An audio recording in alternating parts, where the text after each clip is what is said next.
Hey guys, what's up? It's Eli with Night Jiu-Jitsu, of course, and I've got an idea for a video today that people get confused sometimes over the differences in different chokes. What I refer to these as is fraternal twin techniques. They're not identical, but they're structurally kind of the same thing. There's different ways you could probably call thise things, whether it's Portuguese or Japanese or whatever. The ones that I typically refer to them as is with the Anaconda, I use the corollary in the gi as the Kata-Ha Jime or the looping collar choke. With the Darce Choke, there's a gi variation called the Brabo Choke, which is very similar to it. And then with the Peruvian Necktie, the gi variation of that, I usually just call the Gerbi Choke after Gerbi, who is a famous Israeli judo player who hit this choke a whole lot in competition. So anyway, we're going to look at these three and see how they're similar and how they're different. First, we're going to demo all three with no gi variations. So if Chris is here and he's in turtle position, which is where a lot of these will start. So if we're here like this and he's kind of turtled up, now this could be off of a sprawl, it could be off of him turtling up like he's trying to escape or whatever. With the Anaconda Choke, if I enter in by his neck, so I enter in this side over here by his neck, and then I come out of this side over here by his armpit. This is how the Anaconda Choke typically works. So I go here and here. Now, I would like to use my gable grip first to scoop his arm inside to make it a little tighter. And then from there, I want to shoot through and grab my bicep, and then this hand's going to come up on his back. Now, before I go to roll, I want to make sure to tuck my head underneath him so that whenever we roll, that I don't like pull him on top of my face and smash my head, and worse yet, like get a speed bump on the way over and he gets out of the choke. So I'm going to step through here this way, go through this direction, like that. So now once we come through here like this, if I'm still having any trouble finishing this choke here, I can keep the configuration I have with my arms, but I can also bring my knee up to the outside of this tricep here to help push the arm inside, and it makes it nice and tight like that. Now, two chokes that are often confused for each other are the Anaconda Choke and the Darce Choke. And basically the difference is this. If instead Chris is here on his side, and we'll take this one more from side control. Now, from side control, sometimes he'll get the underhook on me, which is good for him. That's kind of advantageous if he gets an underhook like this, because now he can make some space and start to turtle up, and he's gonna try to come up to his knees maybe and reverse the position. Whenever he throws that underhook here, I'm gonna throw a whizzer on like this, so I get my overhook established this direction here like this. Whenever I do that, I wanna kind of sprawl out and get heavy with that shoulder here on top of his, so that he's never able to really create good space and get all the way to my back. This hand here, I want to cup the back of his head here so that he doesn't posture too far away from me. And then I'm going to put my ear and my neck onto his lat here like this. So I shoot through to get nice and deep here to set up my Darce Choke. So I get his arm and his neck together so they fit really nicely like that. And then I'm going to shoot through here like this, drive my elbow toward the floor, and that tucks his head in even deeper. Once again, just like on the Anaconda, I'm taking the blade of my hand to the well of my elbow, and I go here to finish, and then I squeeze and drive my hips forward like that. And I get the submission that way on this one. This structurally is similar to the Anaconda Choke, but it's reverse order. I go in by the armpit, out by the neck, instead of in by the neck, out by the armpit, like on the Anaconda Choke. Now, the one that's kind of in between those two, maybe I don't get all the way from armpit to neck or from neck to armpit on these, and I meet halfway instead. Then we have a choke that we look at called the Peruvian Necktie. Again, we'll take this from turtle position. This can also be hit from half guard. It can also be hit from side control. But from this position here, I'm entering by the neck on one side, but I'm also entering here by the armpit. So what I'm looking to do is I'm gonna get like a guillotine type grip this way here, and I'm gonna cup it just like I was gonna go to finish like a 10-figure guillotine maybe. And then once here like this, I wanna step over, so I'm gonna drive this knee up, and my trailing leg will go over the back of his neck here, like this. And then once there, now I'm gonna sit off to that side, step up, throw the leg over here like this, pull. So if you look here like this, the connection is making like that, and I pull in, scoop nice and tight like that here. This one's gonna go over his head here like this. I'm gonna sit down to the outside of that thigh, making the pressure on the back of his neck, and then this one's gonna come over the back as well, and I'm gonna push the legs and then pull here like this to tighten it up and finish. It's very nasty, very tight choke like that, very sharp like a guillotine. So now that we're in the gi, we're going to look at what I was referring to earlier as the fraternal twin variations of these different submissions that we looked at. So we looked at Anaconda, Darce, and Peruvian.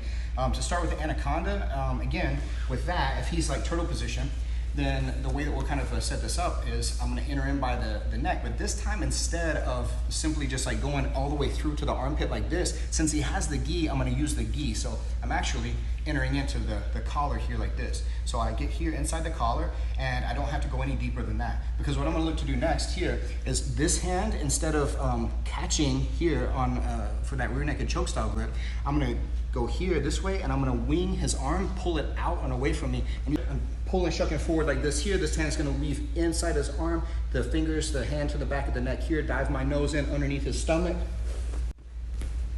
And then we come out this direction. Now to finish this, I'm gonna keep pulling this here nice and tight around his choke. This hand is gonna go, the back of my hand to the back of his head, and it's gonna keep on going toward the floor here like this. Now, as I do that, I'm also walking my legs out perpendicular to his body this direction here. And it's gonna get very tight, very fast like that to finish the choke. Now, if you'll remember on the Darce Choke, we did that from side control, is whenever he got the underhook on me, I shoved the arm underneath from his armpit to come out by his neck. We did the head and arm kind of configuration like this here, almost like a rear naked choke style configuration. But on this one, since again I have the gi, then we're going to use the gi. So this is actually going to happen a lot of the time off of like a knee cut pass. So maybe we're here like this and I'm cutting through here like this.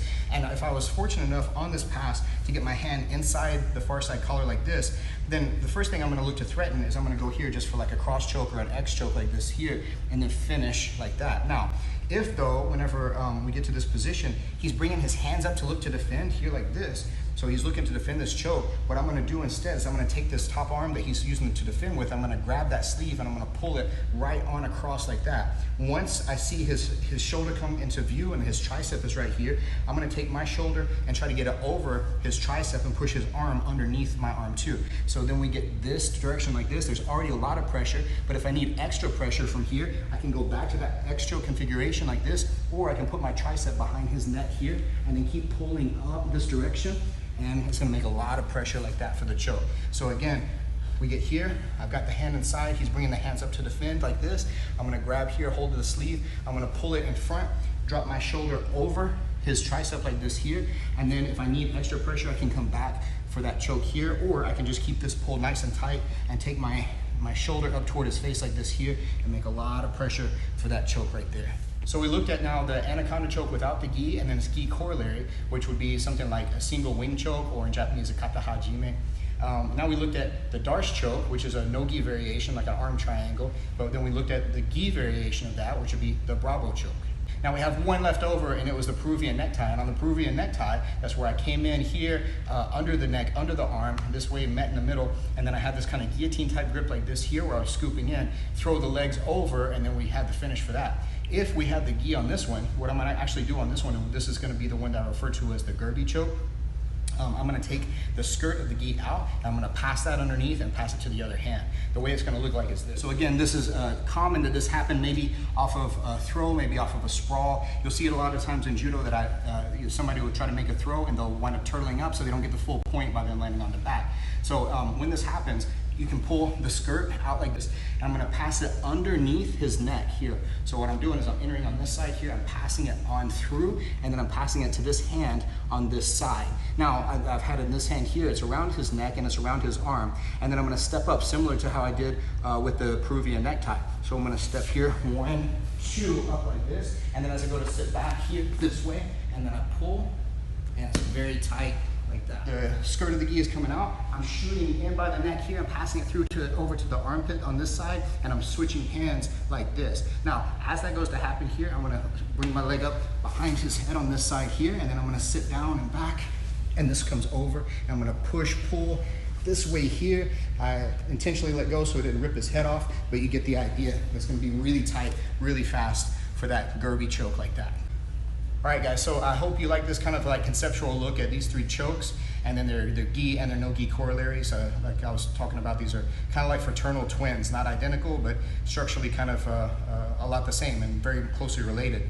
So anyway, if you have some other ideas of chokes like this, or any other submission where it has a gi corollary that's a little different than the no gi corollary, then let me know in the comment section, because I want to explore those. I'm always trying to learn about these things, and I think it's really interesting. I appreciate you guys watching the channel, and keep on watching, guys. So like, subscribe, share, all that stuff. Thanks again.